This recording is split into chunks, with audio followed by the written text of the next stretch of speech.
We swore in blood when we were boys that if one fell, the other would rise. But when I discovered Thomas had destroyed everything I loved, justice demanded I choose between the oath we'd made and the sister I'd sworn to protect. By nightfall, one of us would be dead, and neither of us would ever forgive what came after. These lands know pain better than joy. Every mark in the sand tells a story, but folks rarely listen. I saw this tale with my own eyes, like the crackle of a fire at night. The shadows of the past don't leave. You'd best listen close. Out here, it's the only way to survive. The creek ran cold that autumn. The water so clear you could see stones on the bottom looking like pale bones beneath glass. Daniel Ashford knelt there with his younger brother Thomas, both of them barely 12, their faces reflected in surfaces that refused to lie. The oath they cut that day existed in space between childhood and whatever came after, the moment when boys understand that promises can become the architecture of entire lives.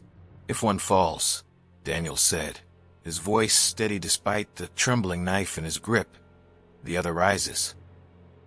He drew the blade across his palm with quick, decisive precision. Blood welled bright and impossible. Thomas watched, his younger face a mirror of determination, not quite comprehending what he was about to do, but understanding completely that it mattered. This was the kind of moment that transforms boys into men, where spoken words cease to be mere noise and become, instead, the binding contracts that define you. Thomas took the knife when offered.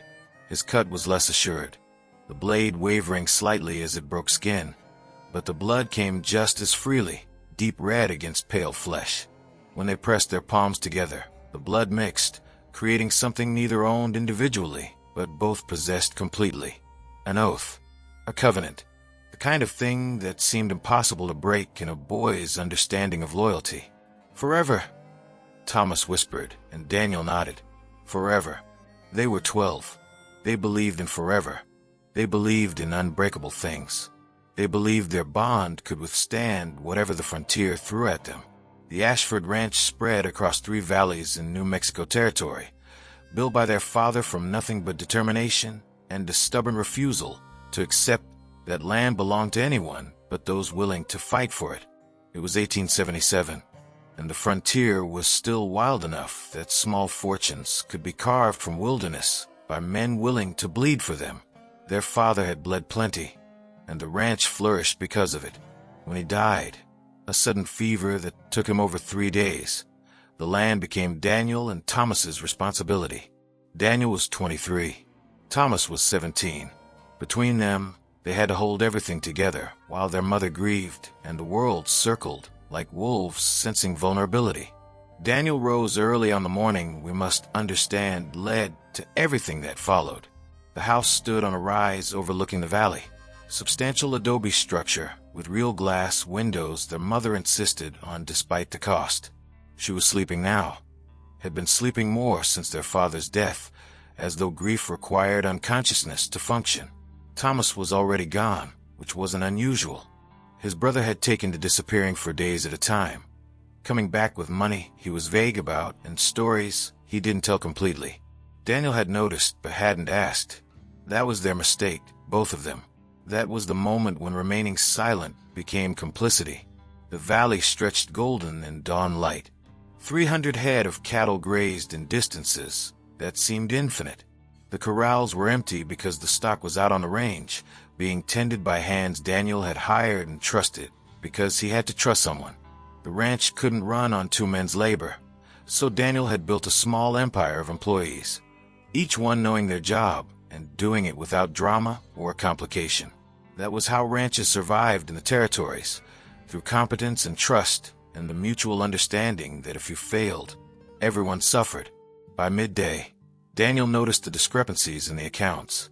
Cattle gone. Not stolen, because he owned the animals, but sold. Someone with authority, signature authority, ledger authority. The kind of power you only had if you were the boss. Had authorized sales Daniel didn't remember approving.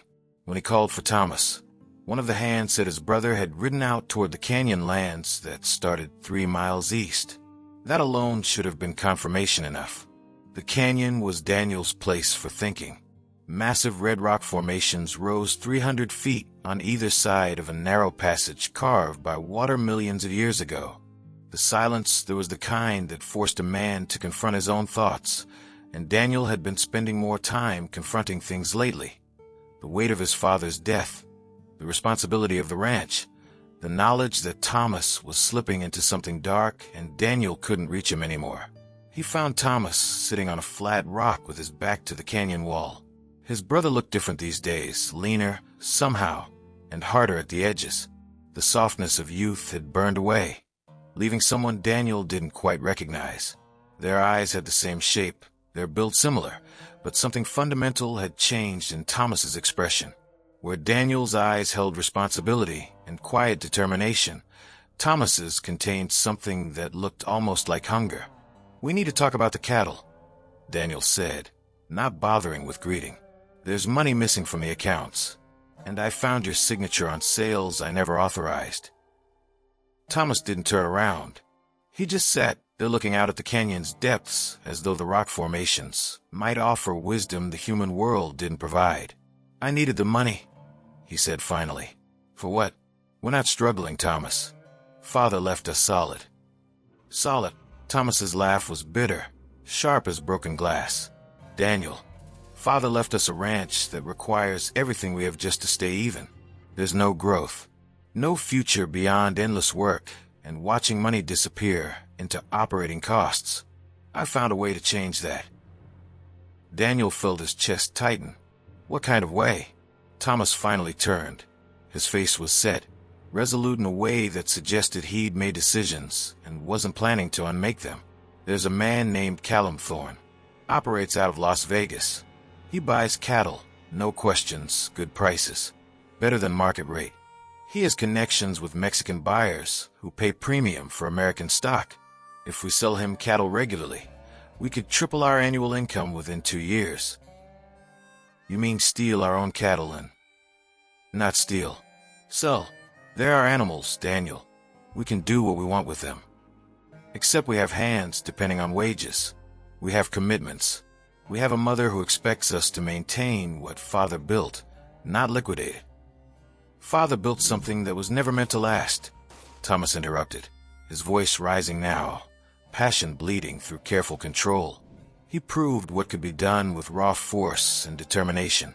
But forces change, Daniel. The frontier doesn't stay wild forever. Eventually laws come, governments come, civilization comes. And when it does, the small ranches like ours become irrelevant. We have maybe 10 years before this kind of operation becomes obsolete. I'm trying to capitalize on what we have while it still has value. By selling cattle to a criminal who?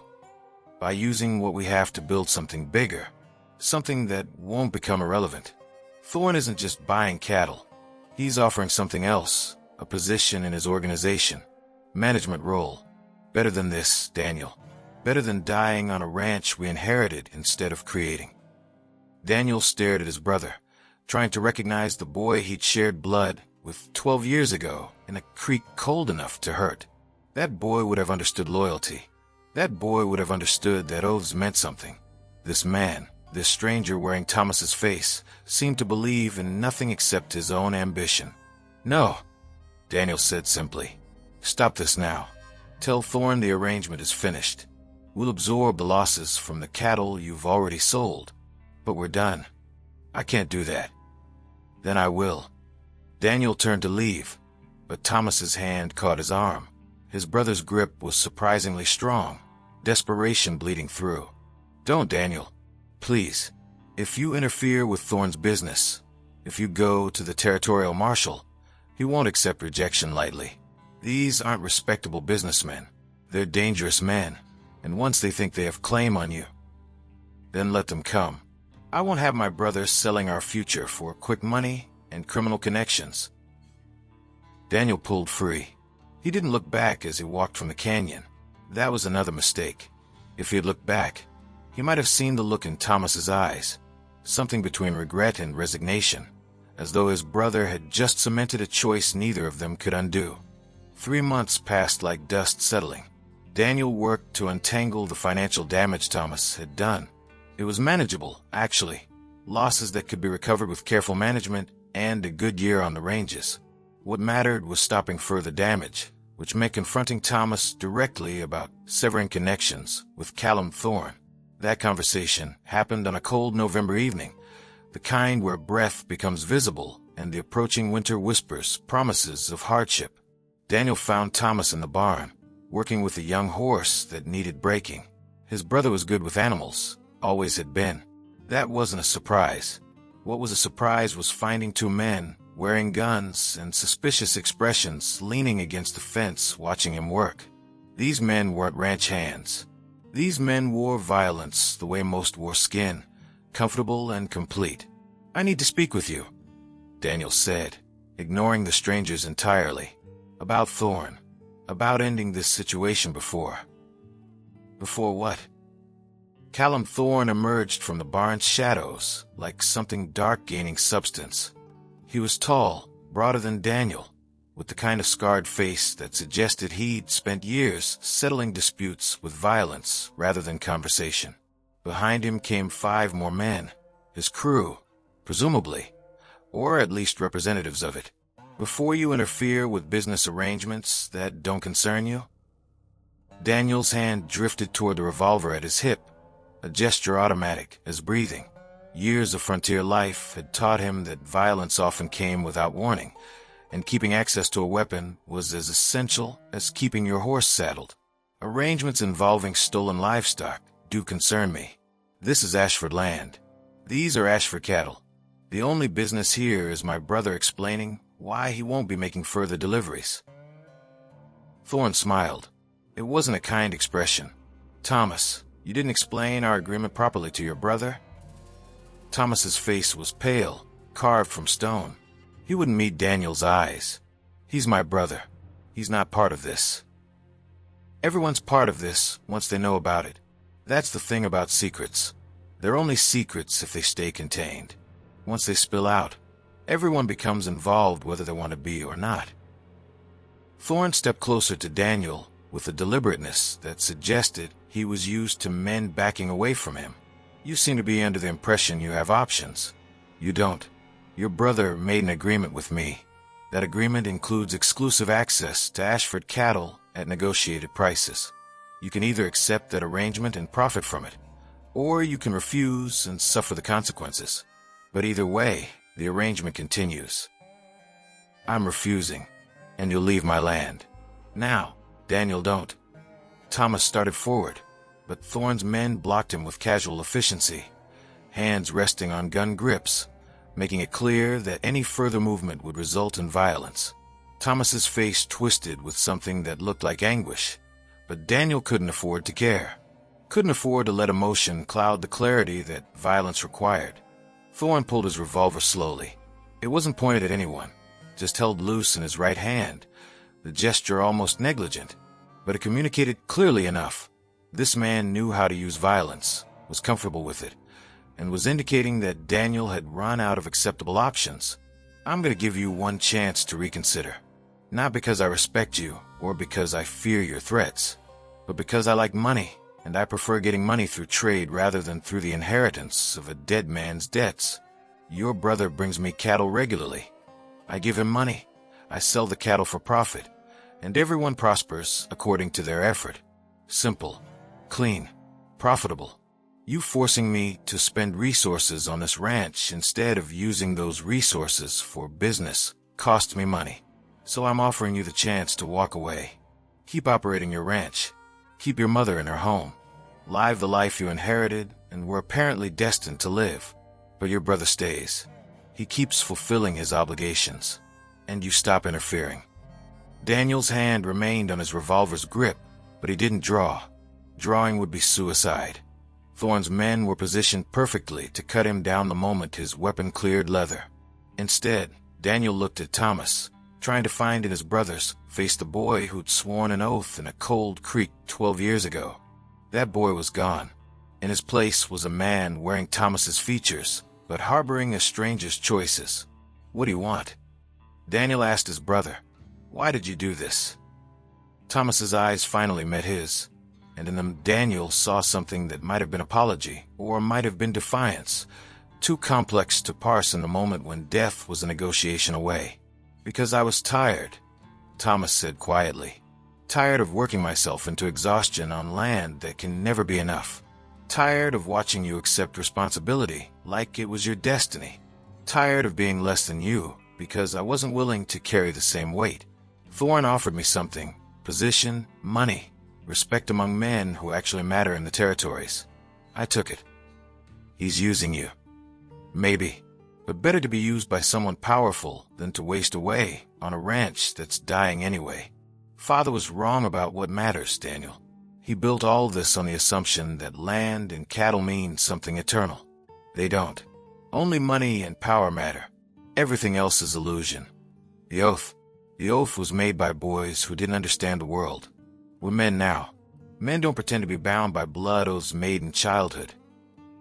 Daniel felt something inside him break, not violently, but completely, like ice giving way beneath spring thaw. His brother was lost, not to death, but to something worse, to a philosophy that had replaced loyalty with ambition, love with self-interest, and family with transaction. Thorne had offered Thomas escape from responsibility, and Thomas had seized it with both hands. Then I'm going to the territorial marshal, Daniel said calmly. I'm going to explain about the stolen cattle, about Thorne's organization, about everything. And I'm going to give the marshal your name. Thorne's expression didn't change, but something shifted in the air, temperature dropping, as though violence had moved from possibility to inevitability. You're going to do no such thing. Because if you do, if you go to the law or try to interfere with my business in any way, I'm going to burn this ranch to the ground. Your mother's in the house right now, isn't she? Sleeping, I imagine, given the hour. Terrible tragedy when a lamp tips over near dry wood.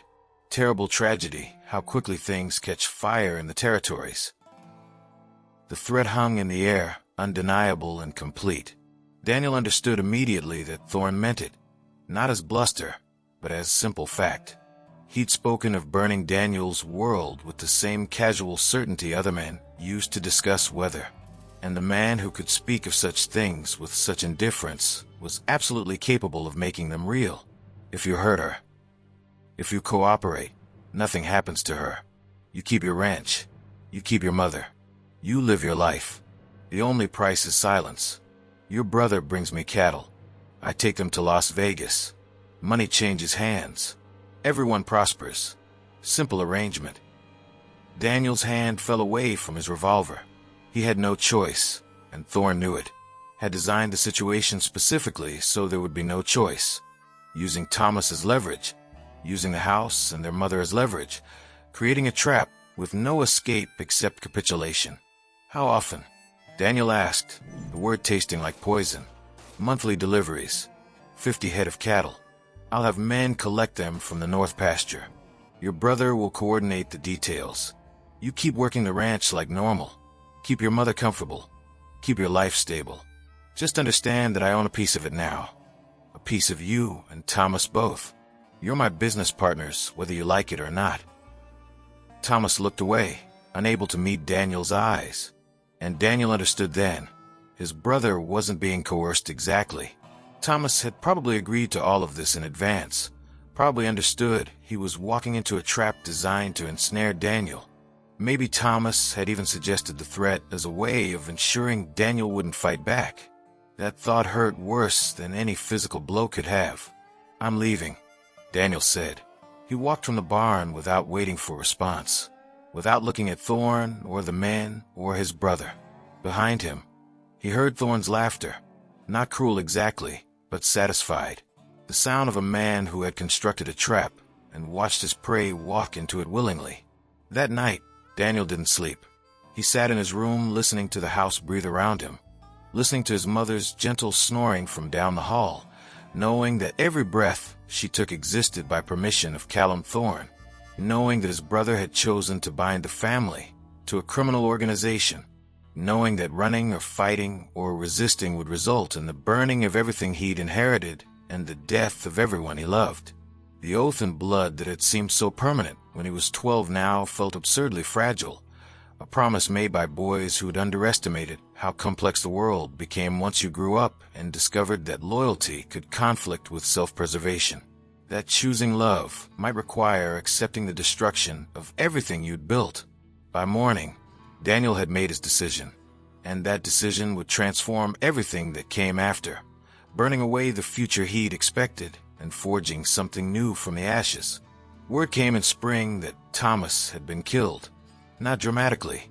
There was no legend to attach to his death, no dramatic final confrontation or heroic last stand. Instead, he'd been found in a ravine outside Las Vegas, 2 bullet wounds in his back and signs that he'd been tortured before the bullets came. The death had been meant to send a message, though the exact message wasn't entirely clear.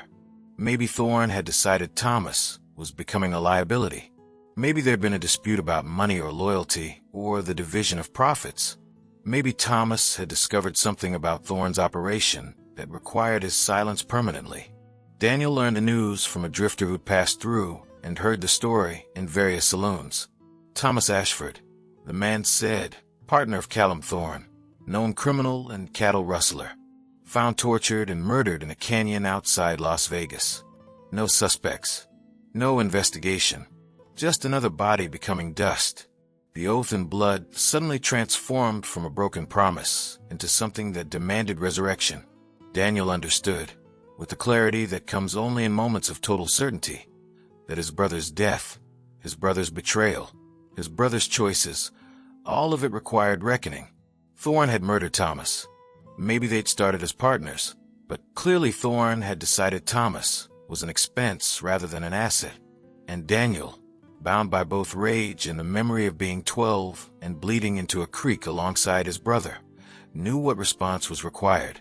But not immediate response, not the kind of rage-fueled action that men undertook in the heat of loss. Instead, Daniel began to prepare the way a hunter prepares, setting traps, gathering intelligence, understanding exactly who and what he was hunting.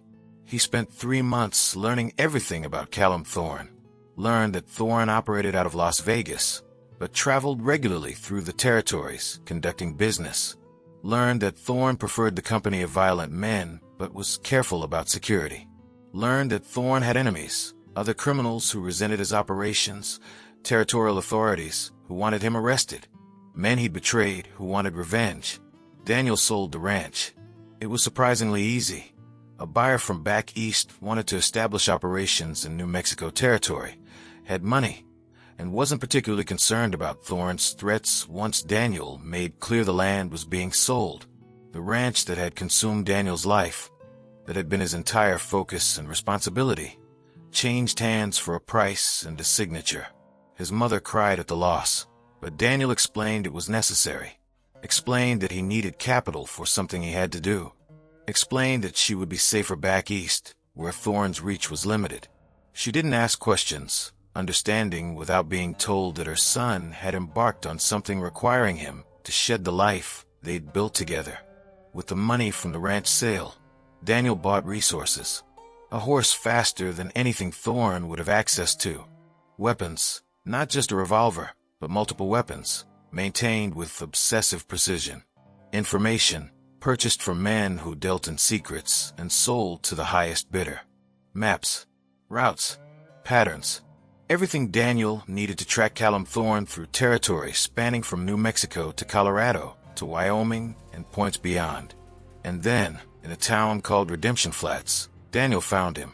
Thorne was sitting in a saloon playing cards, surrounded by men who might have been business associates or might have been security. The distinction didn't matter much. What mattered was that Thorne was there and Daniel was there, and the oath and blood demanded satisfaction. Daniel entered without fanfare, walking straight to the bar and ordering whiskey. He didn't look at Thorne, didn't acknowledge anyone in the room except the bartender. Just stood drinking and letting the seconds accumulate, letting tension build like pressure beneath Earth's surface, preparing to rupture into earthquake. Most men in the saloon didn't notice. A few did, recognizing the quality of purpose in Daniel's stillness, the indication that violence was approaching like weather. Thorne noticed eventually. He'd been trained to recognize danger by years in the criminal trade, and the specific quality of Daniel's presence communicated clearly that something had arrived to disrupt business. Thorne set down his cards, whispered something to his companions, and stood. When he turned to look at Daniel, there was a moment where recognition seemed to flicker. Not sure if he'd seen this man before, not quite placing the resemblance to the dead man he'd tortured and murdered. "I don't know you," Thorne said, his voice carrying across the room with the absolute certainty of a man used to being listened to. "But you're clearly here to make trouble. So I'm going to give you one chance to walk out that door and forget you ever saw me." Daniel turned slowly, setting down his whiskey glass with deliberate care. He finally looked directly at Thorne, and in Thorne's face he saw the casual indifference to suffering, the comfortable certainty of a man who'd never faced real consequence, the expression of someone who believed power granted him immunity from the consequences that applied to lesser beings.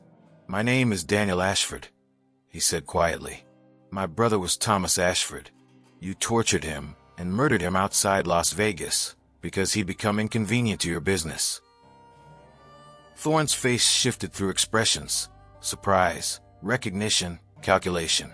Ah, the rancher, the legitimate brother trying to stay clean while his sibling wallowed in criminal life. You found out about Thomas's fate, and now you're here seeking revenge. Touching sentiment, really, if ultimately futile. Not futile. Necessary. To what end? You kill me here, you'll hang. You kill me anywhere. There's 7 men hunting you who were closer to me than your brother ever was. You walk away alive, you live. You don't, you die. Not quickly, not easily, but thoroughly. Thorne smiled. It was the same smile he'd worn in the barn when he'd threatened to burn the Ashford ranch. "So here's my offer. Walk out that door. Get on a horse. Ride out of the territories. Live your life somewhere I can't reach you, and I'll forget you ever existed." Daniel began walking toward Thorne, not fast, not threatening in any obvious way, just approaching across the saloon floor with the certainty of someone who'd already decided that nothing Thorne said would change his trajectory.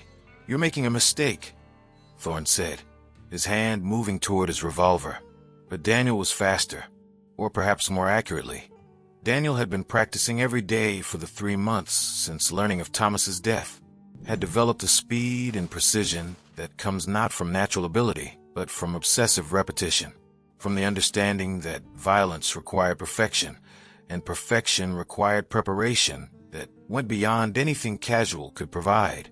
The bullet caught Thorne in the right shoulder, spinning him and dropping his own weapon to the ground before it cleared leather. Thorne went to his knees, shock and pain and fury cycling through his expression in rapid sequence. Blood bloomed across his shirt. Around the saloon, Thorne's men reached for weapons, but Daniel had anticipated that, had positioned himself with the bar at his back and a clear line of sight to every entrance. "Any man who draws dies," Daniel said calmly. He kept his revolver trained on Thorne, who was bleeding steadily and beginning to understand that the casual certainty that had defined his power was evaporating. If Thorne's men stand down, they live. If they interfere, they die. That's your choice. The men stared at their employer on his knees, bleeding and shocked, looked at Daniel's revolver, held with the steady precision of someone who knew exactly how to use it, made their calculation about survival, and decided that their loyalty to Thorne wasn't worth dying for. They stepped back, one by one. They removed their hands from their weapons and stepped away from the cards and the money and their dying employer. Thorne looked up at Daniel with something between rage and disbelief. "You're going to torture me now? Make me suffer the way I made your brother suffer? That's what your justice looks like." "No." Daniel lowered his revolver slightly, so it pointed at Thorne's chest instead of his head. "I'm going to ask you a question, and then I'm going to shoot you. Not as torture, not as revenge, as consequence, as the thing that happens when you cross certain lines, and there's someone left who has nothing left to lose." "What question?" Thorne was bleeding heavily now, pale as paper, and beginning to understand the specific flavor of consequence that came without escape clauses. "Was he already dead when you started torturing him? Or did you keep him alive for days?" Thorne didn't answer, but his smile was defiant anyway. You want me to tell you it was quick and he didn't suffer? I can do that for a price. There's no price. There's only this. Daniel fired. The bullet caught Thorne in the chest, and he fell backward with the absolute finality that bullets bring. His eyes went distant, fixed on something beyond the ceiling of the saloon, and then they didn't see anything anymore at all. The room was silent. 12 people had witnessed the killing. All of them would have stories about how it happened, how fast it happened, how clinical and complete the execution had been. But none of that mattered. What mattered was that Daniel Ashford had kept the oath made in blood 12 years earlier. His brother had fallen. Daniel had risen, and the man responsible for the fall would never harm anyone else again. The territorial marshal came for Daniel 3 days after he left Redemption Flats. Not because anyone in the saloon had told. There was honor, apparently, among criminals and witnesses, an understanding that some killings carried their own justice and didn't need official sanction. The marshal came because Daniel turned himself in, walked into the sheriff's office in Santa Fe, and explained clearly what he'd done and where and when and why.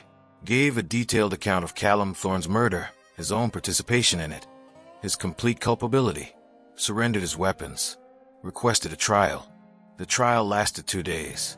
The prosecution had witnesses, men from the saloon who'd seen the killing and testified that Daniel had provoked the confrontation deliberately, had executed Thorne in cold blood, had committed murder without any legal authority or justification.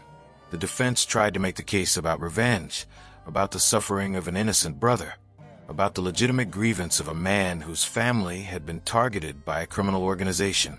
But the law didn't care about any of that. The law cared only about whether the accused had committed the act charged, and Daniel had undeniably committed the act. The jury took 4 hours to reach a verdict. Guilty. Murder in the first degree. The judge sentenced Daniel to hang, and the execution was scheduled for a morning 2 weeks hence. Daniel didn't appeal, didn't ask for clemency or reduced sentence, didn't attempt to escape during the long nights he spent in Santa Fe's jail awaiting death. He'd made his choice, paid his price, and was content to accept the consequences that choice carried. But 5 days before his scheduled execution, a visitor arrived at his cell. It was his mother, transported by rail from back east, where Daniel had sent her months prior. She was older than he remembered. Grief and loss had aged her noticeably, but her eyes were still sharp and full of something that might have been love or might have been judgment, possibly both. "Why?" she asked without preamble, the single word carrying all the complexity of a lifetime of parenting and loss and the struggle to understand the choices of men she'd raised. "Because of the oath," Daniel replied. "Because Thomas was my brother, and I promised him once that if he fell, I would rise. And I did. Not in the way I imagined when we were boys, but I kept the promise." "You kept the promise by murdering a man and condemning yourself to death. That's not what an oath means, Daniel. An oath means you protect what you love, not that you destroy yourself in the process." Daniel sat on the prison cot and gestured for his mother to sit beside him. The guard at the door made no move to stop her. She was an old woman visiting her son before his execution, and even justice wasn't so absolute as to refuse that last mercy. "Thomas made a choice," Daniel said quietly. "He chose to bind himself to a criminal organization. He chose to betray our family for money and position. But he was still my brother. He was still the boy who bled into the creek with me. And when Thorne killed him, that act created a debt that only my action could discharge. By killing yourself slowly through law and execution, Daniel, I raised you better than that. You raised me to understand honor, to understand that some things matter more than comfort or safety or even survival. When Thomas bound himself to Thorne, and then Thorne murdered him, the debt didn't get erased just because it was inconvenient to pay. I've paid it. That's all that matters now." His mother wept then, and Daniel held her despite the chains that bound his wrists. He loved her, understood she was suffering, but couldn't explain what he'd done in ways she would accept. Couldn't make her understand that some obligations transcend survival, that loyalty once sworn in blood couldn't be abandoned just because fulfilling it carried a death sentence. "I came to ask you to appeal," she said finally, "to beg for your life, to make you understand that keeping an oath to a dead boy isn't more important than living for your mother." "I know," Daniel said gently. "I know you believe that, and I understand why. But I can't undo what I did. And I won't beg for clemency when I killed a man deliberately and thoroughly. That wouldn't be honor. That would be cowardice wearing the mask of regret." They sat together in silence as darkness fell outside the jail. His mother eventually left, returned to a place of waiting for news of her son's death. And Daniel was alone again with his thoughts and the certainty that he'd made the choice required by the oath sworn in blood 12 years earlier. The morning of Daniel's execution arrived gray and cold, the kind of early winter morning where people move carefully because the ground is hard and unforgiving.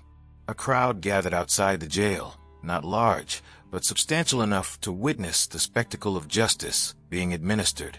These were people curious about the famous gunfighter who'd hunted down and executed Callum Thorne, who'd killed a man in broad daylight and then surrendered voluntarily. The story had traveling through territories, growing larger and more complicated with each telling until Daniel Ashford had become something between folk hero and cautionary tale. The priest offered last rites, which Daniel accepted politely but without deep conviction. He'd never been particularly religious, but he understood the ritual's purpose and felt no need to refuse comfort even if he didn't entirely believe it would help him spiritually. The marshal was professional and kind, which surprised Daniel slightly. Sometimes men charged with executing others developed a coldness around the act, treating it as simple mechanics without acknowledging the weight of what was happening. This marshal seemed different, seemed to carry the weight of what he was about to do and not entirely comfortable with it. "You want a final statement?" the marshal asked as they climbed the gallows steps together. Sometimes men like to speak before the end, set the record straight, or leave some final words for posterity. Daniel considered it. Around him, the crowd had gone quiet, waiting. His mother was somewhere in the crowd, though he couldn't see her from the platform. Journalists stood with notebooks ready to capture his last words for newspapers across the territories. History was about to be made, and it seemed appropriate to mark the moment with some kind of eloquence. "I love my brother," Daniel said, his voice carrying across the quiet square. "I swore an oath to him when I was young that if he fell, I would rise. When he was murdered by Callum Thorne, that oath required me to keep a promise that transcended law and mortality and all the reasonable calculations men use to justify their choices. I did what the oath demanded. I killed the man who killed my brother. And I accept the consequence, this rope, this height, this end, because that's what keeping an oath means. It means the price matters less than the keeping. If there's anyone here young enough to make promises to the people they love, make sure you understand that the promises you make in blood bind you forever. Make sure you're ready to pay whatever price fulfilling those promises requires. Because when the moment comes and the choice presents itself, sentiment won't save you. Only preparation for what you've already sworn to do." The marshal placed the noose around Daniel's neck. Daniel didn't struggle, didn't attempt to flee or fight, or do anything except accept the mechanics of execution with the grace of a man who'd spent months preparing himself for this specific ending. The crowd was absolutely silent now. Even the wind seemed to hold its breath. "Any final words?" the marshal asked quietly. "Just that I did what I swore to do. My brother's debt is paid. The oath is kept. Tell my mother I love her, and I'm sorry she has to carry the loss of both her sons." The marshal nodded, stepped back, and pulled the lever. The trap door opened. The rope became taut, and Daniel Ashford died as he'd lived in his final years, keeping promises that transcended survival, maintaining loyalty to people he'd loved, paying debts incurred by oaths made in blood so long ago that they belonged more to mythology than to practical life. 15 years later, a stranger rode into Redemption Flats on a horse colored like dawn. He wore a duster coat and carried himself with the careful precision of someone trained in violence. His face was scarred in ways that suggested life had been unkind, and his eyes held the particular emptiness that comes from losing everything that mattered and learning to live with the loss. The bartender who'd witnessed Callum Thorne's execution recognized something in the stranger's bearing, something about how he moved, how he carried himself, the specific quality of his silence. The bartender poured whiskey without being asked and set it on the bar without comment. "You ride that horse from the Ashford ranch," the bartender said. It wasn't quite a question. Had that particular dappling pattern for decades before Daniel Ashford's mother sold the property. Woman couldn't bear to keep it working. Brought back too many memories of the son she'd lost. But she made sure someone took the horse. Wanted it cared for by someone who'd understand its significance. The stranger picked up the whiskey, studied it in the bar's lamplight, then set it down untouched. "I rode with Daniel Ashford briefly," the stranger said, "before he came here. After he'd started his hunt for Thorne. He told me about the oath, made when he and his brother were boys. Said he'd sworn to rise if his brother fell." "And did he?" the bartender asked. "Did he rise?" "He kept the oath, hunted Thorne down, executed him, and then he accepted execution for the killing, understanding that you can't keep promises made in blood without paying prices that include your own life." The stranger took the whiskey glass and drained it. "I'm riding north tomorrow. There's a small settlement, barely more than a collection of buildings, where people need someone who understands violence and is willing to use it in the service of justice rather than profit. I'm going to help them, in memory of a man who understood that oaths sworn in blood matter more than comfort or safety or survival." "You knew him well." "Not well enough, but well enough to understand what he was, and to know that the world lost something when they hanged him. Lost someone who still believed that promises meant something eternal, that loyalty transcended consequence, that the oath you swear to your brother when you're young has the power to redefine everything you become as you age." The stranger rode out before dawn, heading north toward territories still wild enough to need men willing to fight for justice. Behind him, he left the image of a man keeping an oath sworn so long ago in a creek cold enough to hurt. Behind him, he left a question that would echo through the territories for years, whether Daniel Ashford had been a hero dying for honor or a fool dying for sentimentality. The answer probably didn't matter to Daniel himself anymore. He'd made his choice and paid his price and kept his oath. Everything else was just interpretation. In Redemption Flats, the bartender raised a glass to the stranger's departing shape, understanding that he was witnessing the final ripples of a story that had started with two boys bleeding together in a creek, continued with a brother's betrayal and murder, and would endure as long as there were people who remembered that some promises, once made in blood, require the payment of everything.